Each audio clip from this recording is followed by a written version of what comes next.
चला आपापल्या भविष्याची वाट लावूयात आपण. वर्तमान काळाला साक्षीदार ठेवून आपल्या भूतकाळाला फाट्यावर मारूयात आपण. चला आपापल्या भविष्य काळाची वाट लावूयात आपण.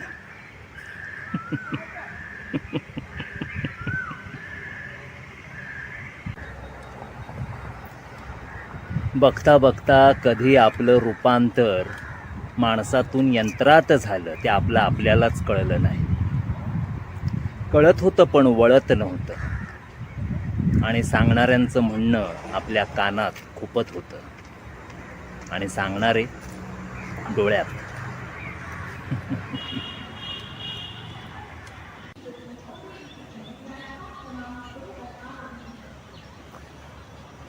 बटन ऑन केलं की आपण ॲक्टिव्ह होतो आणि ऑफ केलं की डिॲक्टिव्ह.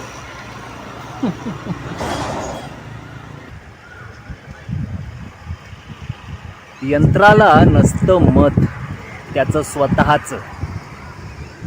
मालक सांगेल तेच त्याचं मत आणि मालक सांगेल तेच त्याचं काम.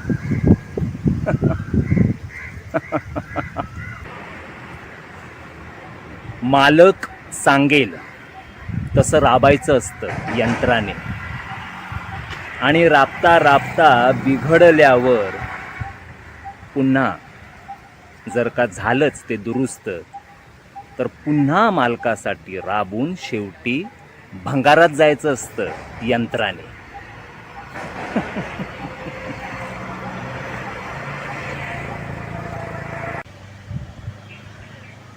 यंत्राने करायची नसतात आंदोलनं, यंत्राने काढायचे नसतात मोर्चे. त्याला वाटेल तेव्हा ऑन ऑफ करणाऱ्या त्याच्या भाडकाऊ मालकाच्या विरोधात.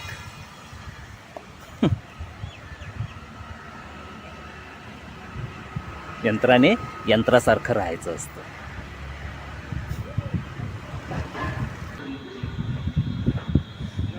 यंत्राला कुठे माहीत असतो त्याच्या बापजाद्यांचा इतिहास, अंगावर शहारे आणणारा. यंत्राला कुठे असते अस्मिता, स्वातंत्र्याची भूक, सत्य जाणून घेण्याची तळमळ.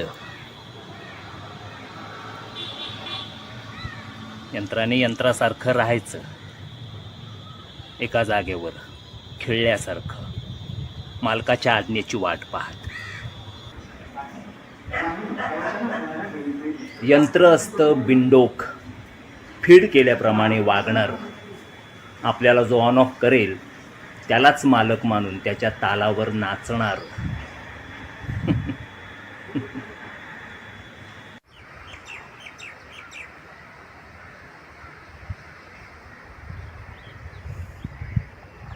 आता काय, आता झालोच आहोत यंत्र आपण. तर आता गुंडाळून ठेवूयात मानव जातीच्या सामर्थ्याचा, संघर्षाचा इतिहास. आता नको आळवूयात आपण आपल्या संत महंतांची, थोरा मोठ्यांची, परोपकारी राजे महाराजांची नावं. आता नको विचारूयात आपण प्रश्न राज्यव्यवस्थेला. ते दाखवतील त्यांच्या मालकीच्या टीव्हीवर, तेच अंतिम सत्य मानूयात आपण. आता नको बाळगूयात तळमळ सत्याच्या शोधाची आपण. यंत्र झालोत ना.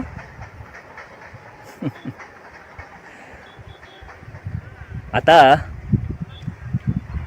स्वतःला प्रश्न न पडणारी पण फीड केल्याप्रमाणे प्रश्नांची उत्तरं देणारी अलेक्सा होऊयात आपण. Alexa, Alexa. अलेक्सा होऊयात आपण. माहिती आहे ना अलेक्सा? हां. आता काय, आता तयारी ठेवूयात आपण यंत्र मानव होऊन जगण्याची. आणि आपल्याला ऑन ऑफ करणारा आपला मालक सांगेल तेव्हा भंगारात जाण्याची. आता हा मालक दिल्लीत बसलाय, राज्यात आहे, की आपल्याच घरात दबा धरून बसलाय ते बघा आपापलं.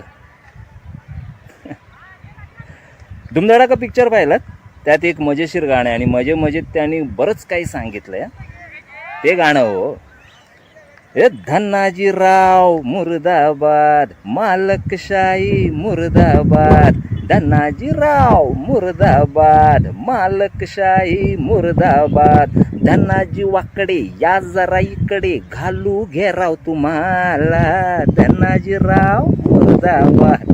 बघा बघा गाणं बघा ते, आणि कविता पुन्हा एकदा ऐका. चला बाय बाय. बाकी लॉकडाऊन कसा चाललाय? ज्यांचा मजेत चाललाय त्यांना धन्यवादच, दंडवतच. ज्यांचा हलाकीत चाललाय, पोटापाण्याचा प्रश्न आहे, त्यांच्याबद्दल सहानुभूती आहे मला. चला बाय बाय. पुन्हा नवीन कवितेच्या निमित्ताने भेटू. बाय, काळजी घ्या. Bye bye.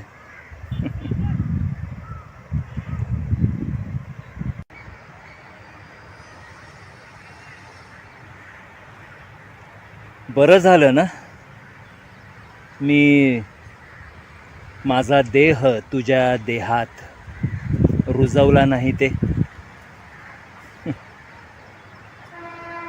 कारण मला माझा स्वभाव माहीत आहे ग. मी प्रचंड डॉमिनेटिंग आहे, समोरच्यावर हावी होणारा. त्यामुळे एका अर्थाने खरं तर बरंच झालं मी माझा देह तुझ्या देहात रुजवला नाही ते. कारण जन्माला येणाऱ्या त्याने किंवा तिने तुला टाळून मलाच निवडलं असतं, माझ्यासारखं हिरवगार निवडुंग होऊन.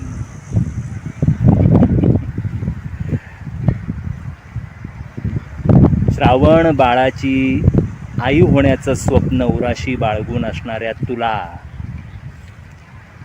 माझ्यासारखं काटेरी निवडुंग आपल्या पोटी जन्माला आलं तर कसं आवडलं असतं.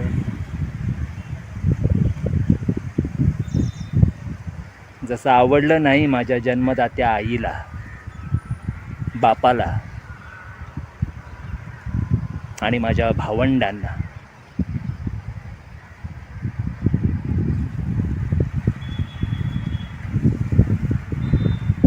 मग बरं झालं की नाही मी माझा देह तुझ्या देहात रुजवला नाही ते.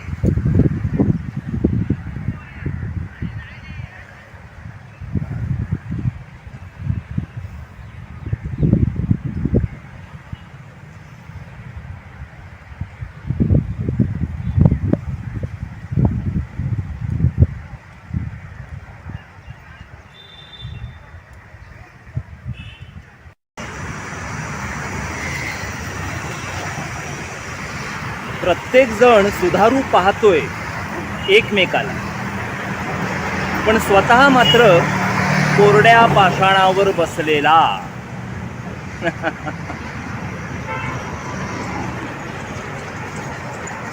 हा तेच लोका सांगे ब्रह्मज्ञान, स्वतः कोरडे पाषाण. तेच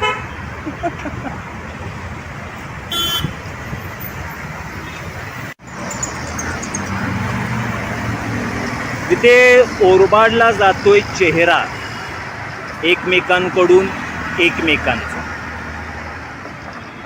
इथे फाडला जातोय सदरा एकमेकांच्या अंगावरचा, हव्या असलेल्या सुखी माणसाच्या सदऱ्याच्या हव्यासा पोटी.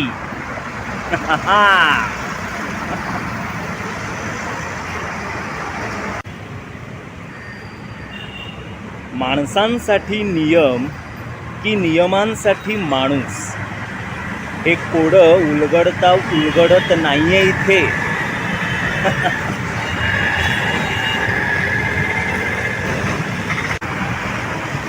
एकमेकांच्या धर्मग्रंथांचा, देवदेवतांचा, प्रार्थना स्थळांचा हवाला देत इथे कापली जात आहेत माणसं राजरोसपणे दिवसा ढवळ्या जिहादी आणि मूलतत्ववाद्यांकडून.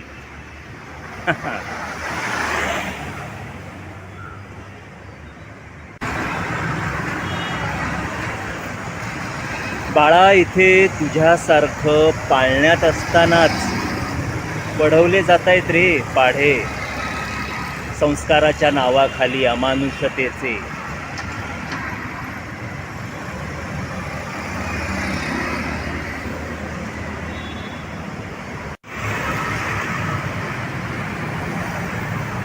तुझ्यात असेल हिम्मत तर दे माझ्या हातात हात. आपण निघू एका अज्ञात प्रवासाला, एका अज्ञात ठिकाणी जाण्यासाठी.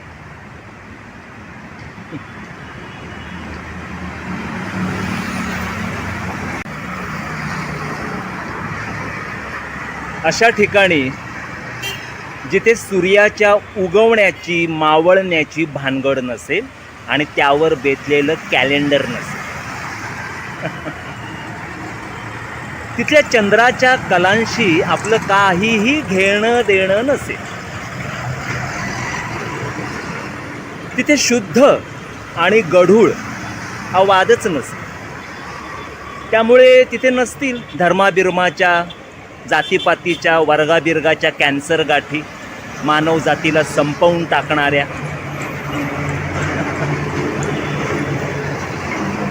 तुला आवडेल अशा ठिकाणी यायला? मग असेल हिम्मत तर दे माझ्या हातात हात. मी घेऊन जातो तुला अशा अज्ञात ठिकाणी. खरं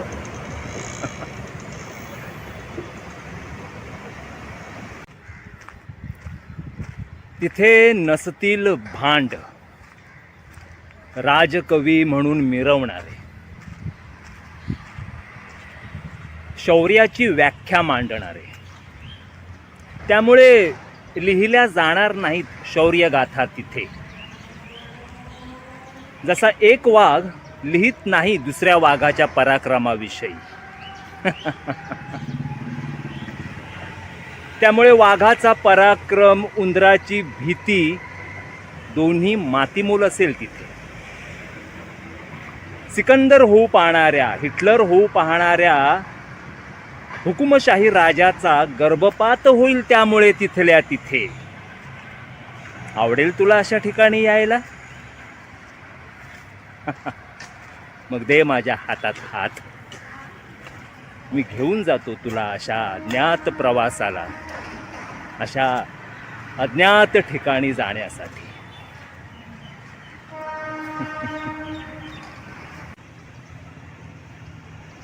तिथे अधिकार नसेल, सत्ता नसेल कोणाची कोणावर. तिथे असेल फक्त निसर्ग नियमाप्रमाणे संपून जाणं.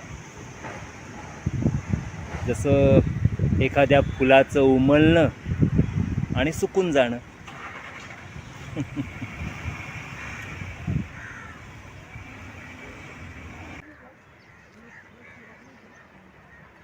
बाळा, इथे तिथलं नंदनवन शोधताना तू धडपडशील, गोंधळशील, भ्रमनिरास होऊन कोलमडून पडशील. आता दुडक्या चालीने चालतोयस ना, तेव्हाच धर माझा हातात हात. मी तुला घेऊन जातो त्या अज्ञात प्रवासाला, त्या अज्ञात ठिकाणी जाण्यासाठी.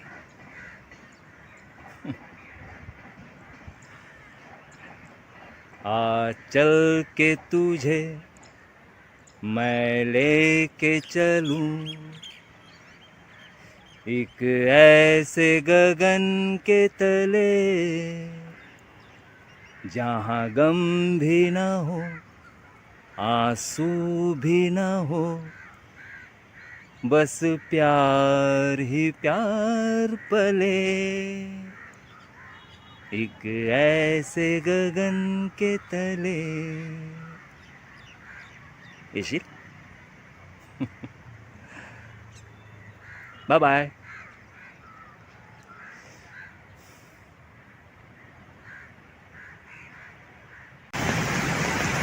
छान पाऊस पडतोय. चला कवितेला सुरुवात करूया आपल्या.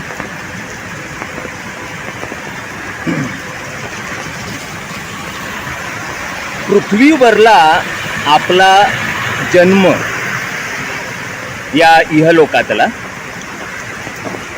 पृथ्वीवरला आपला जन्म म्हणजे निव्वळ एक जैविक अपघात, ॲक्सिडेंट, जो टाळणं आपल्या हातात नसतं.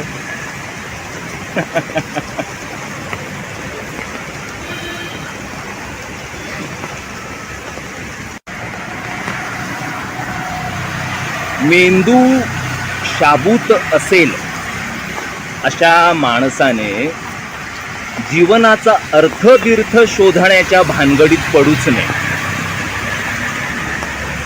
किंवा सत्याचा शोध वगैरे घेण्याचं खूळ डोक्यात असेल तर ते डोक्यातून वेळीच काढून टाकलेले बरे. कारण इथे उदरभरण करणे हाच जगण्यामागचा खरा मूळ हेतू असतो. उदरभरण करणे, बाकी काही नाही.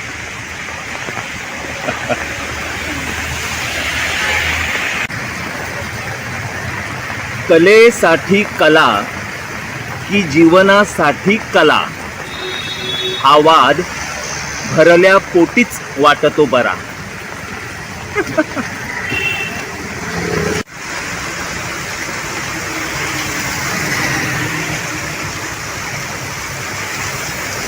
दुष्ट सुष्ट, मायाळू तनवाळू, श्रेष्ठ कनिष्ठ,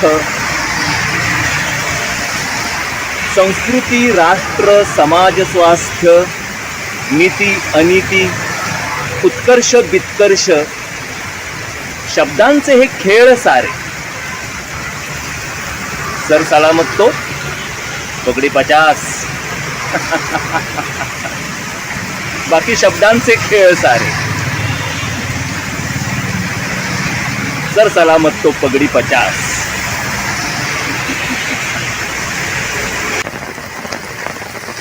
कर्तृत्व, सत्कार, परिसंवाद, भाषण, प्रवचन, पोटासाठीच हरिनाम सप्ताह, सत्यनारायण आख्यान.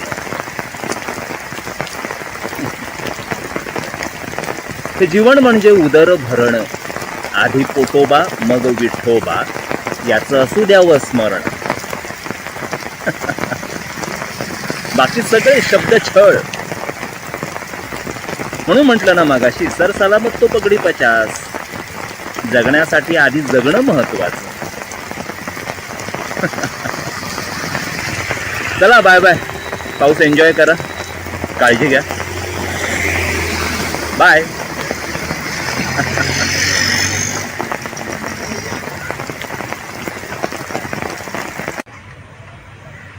हाय. बरं मला एक सांगा, तुमच्यापैकी किती जणांनी आजी किंवा आजोबांकडून गोष्टी ऐकल्यात? मी ऐकल्यात. मी माझ्या आजोबांकडून पुष्कळ गोष्टी ऐकल्यात. म्हणजे लहानपणी अभ्यासक्रमात ते छान छान गोष्टी वगैरे पुस्तक होतं आम्हाला. म्हणजे आता 40च्या घरात असणाऱ्यांना आठवत असेल चांगलंच. त्याच्यात बऱ्याच गोष्टी होत्या. शिबीराजाची गोष्ट, मिडास राजाची गोष्ट, चंद्रे भोकळा टुणूक टुणूक. पण त्या वाचण्यापेक्षा आजोबा जेव्हा मला गोष्ट सांगायचे ते काहीतरी वेगळंच होतं, फॅसिनेटिंग होतं. म्हणजे माझ्या एकंदर त्या बालबुद्धीला ते आवडणारं होतं. इव्हन आताही मला ते आठवतं बऱ्याचदा. आजोबा ज्या गोष्टी सांगायचे त्या गोष्टीतले प्राणी चक्क आमच्या गावच्या भाषेत म्हणजे मालवणीत बोलायचे. म्हणजे वाघ मालवणीत बोलताना मी ऐकलं आहे आजोबांच्या गोष्टीतला. सगळेच हत्ती, घोडा, सिंह सगळे एकमेकांशी मालवणी संवाद साधायचे. ते मला इंटरेस्टिंग वाटायचं. कधी कधी तर आजोबा आदल्या दिवशी सांगितलेली गोष्टच दुसऱ्या दिवशी सांगायचे, पण तरी त्यात नाविन्य असायचं त्यांच्या सांगण्याच्या स्टाईलमध्ये किंवा एकंदरच मजा यायची. काय नाही, आजोबांची आठवण झाली, कारण आज साधारण आपली कविता पण त्या संदर्भातली किंवा तशा पद्धतीची एक गोष्ट असणार आहे. म्हणून आजोबांची आठवण झाली, ते तुमच्याशी शेअर करावं असं वाटलं म्हणून बोललो. करूया कवितेला सुरुवात. चलो बाय बाय. बाय बाय म्हणजे थांबा, कविता बघा.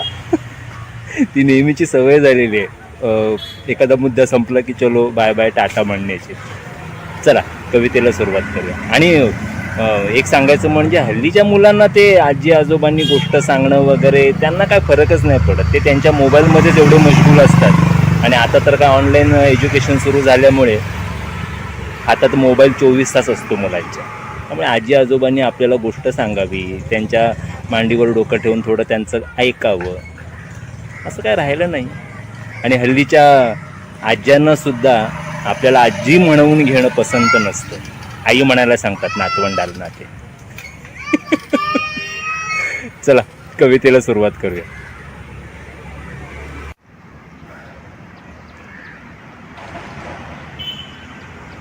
एकदा काय झालं, एका सिंहाने मारली एक क्वार्टर आणि फोडली डरकाळी गगनभेदी. एकदा काय झालं, एका सिंहाने मारली एक क्वार्टर आणि फोडली डरकाळी गगनभेदी.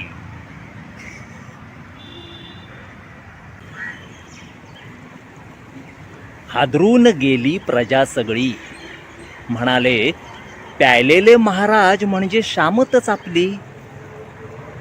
सगळ्यांनी आळवला एकच सूर, आता आपलं काही खरं नाही, महाराजांचा आज जरा वेगळाच दिसतोय नूर. हादरून गेली प्रजा सगळी. झिंगलेले महाराज बसले होते ऐटीत, हळूहळू प्रजा आली अवेळी त्यांच्या भेटीस. महाराज म्हणाले काय झाले, आज सगळ्यांनी एकत्र येणे केले. तर थरकाप उडालेली प्रजा म्हणाली महाराज काही चुकलं असेल आमचं तर रागावू नका. तुम्ही जंगलचे राजे, आम्ही ऐकू फक्त तुमचंच.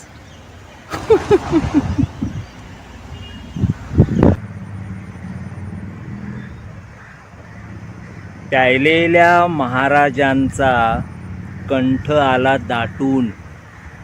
त्यांच्या मनात समाजवाद साम्यवाद एकदम आले उफाळून. आणि महाराज म्हणाले गरीब माझी प्रजा, दयाळू माझी प्रजा, माझा सांगत होता आजा. गेला खड्ड्यात राजा, आज सगळ्यांनी करा मजा. हळवे झाले ते. पुढे तर महाराज असंही म्हणाले की सोडून सगळे सटरफटर विचार, सोडून विचार सटरफटर, मारा आज प्रत्येकाने एक एक क्वार्टर. राजा बिजा काही नसतो, तुम्ही आम्ही सेम असतो, असं म्हणाले महाराज.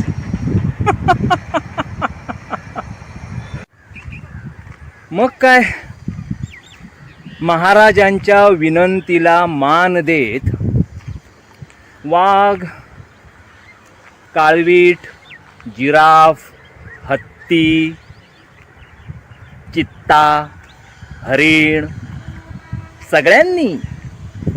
सगळ्यांनी मारली एक एक क्वार्टर महाराजांच्या गुहेत होऊन एंटर.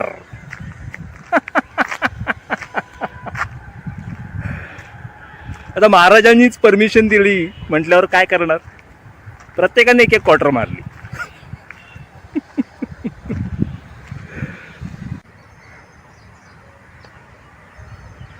ऐकून महाराजांचा साम्यवाद प्रजा झाली घायाळ. इतक्यात एका तराट्ट माकडाने महाराजांचीच पकडली आयाळ.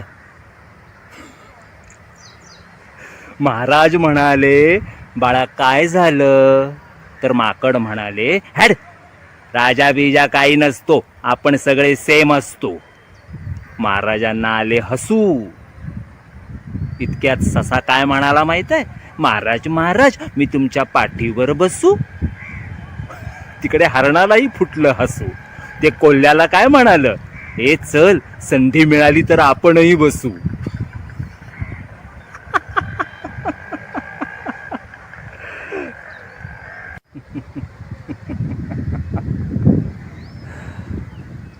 साम्यवादाचा झाला कहर, विकृतीला आला बहर.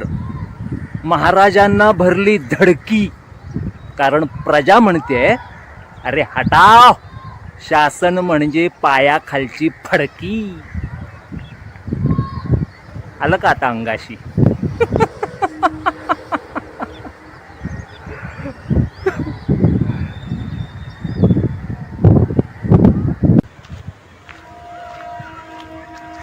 महाराज म्हणाले, आत्ता या क्षणाला सोडली दारू, नाहीतर हे जंगल होईल एक भरकटलेला वारू. निर्णय घेतला त्या, आत्ता या क्षणाला सोडली दारू.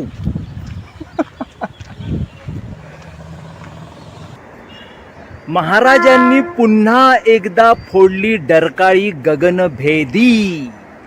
ऐकून महाराजांची गगनभेदी डरकाळी सारे जंगल झाले स्तब्ध. पण ते माकड तराट ते सालं पुन्हा बोललं, हॅड, महाराज बिराज काही नसतो, आपण सगळे सेम असतो. महाराजांनी घेतला त्याच्या नरडीचा घोट. सारे प्यायले होते ओतप्रोत, पण वदले मग सारे एकमुखाने, महाराजांचा विजय असो, महाराजांचा विजय असो, महाराजांचा विजय असो. माकडाच्या नरडीचा घोट घ्यावा लागला. काय सांगणार त्या माकडाला आता. असो, कविता संपली इथेच. आता या कवितेचे काय अर्थ लावायचे ते चाणाक्षांनी, बुद्धिवंतांनी लावावेत. पण उगाचच मला हुकुमशहाचा पुरस्कर्ता समजू नये. माकडाची अवस्था प्यायल्यानंतर जी झाली त्याचा विचार करा. महाराजांनीही हातात कुलीत घेता कामा नये. माकडाच्या हातातलं मग महाराजांच्या हातात आलं असं नको व्हायला. तेही महाराजांनी किंवा त्या पद्धतीच्या लोकांनी विचार करावा, नाही का? चला, बाकी आपापल्या बुद्धीने, आपापल्या वकुबाप्रमाणे एकंदर विचार करा कवितेचा. पुढल्या कवितेसाठी पुन्हा एकदा भेटूच. ओके, चलो, bye bye, tata, sayonara. Bye.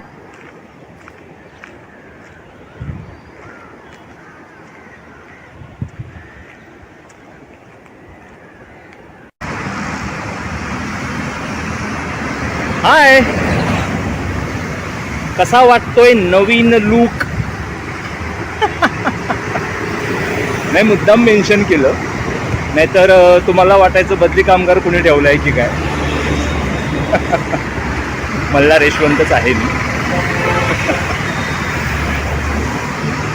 बाकी काय म्हणताय?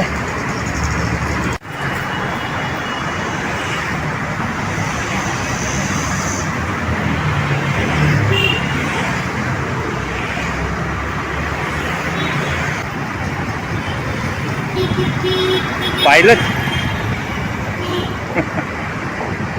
इथे मेनिक्विनला घातले जात आहेत रोज नवनवीन कपडे. आणि जिवंत माणसं कपड्यांच्या दुकानाबाहेर ते नवनवीन कपडे कुरवाळत फिरतायत. मनातल्या मनात मेनिक्विन होत त्यांच्या स्वप्नातल्या जगात दगड होत.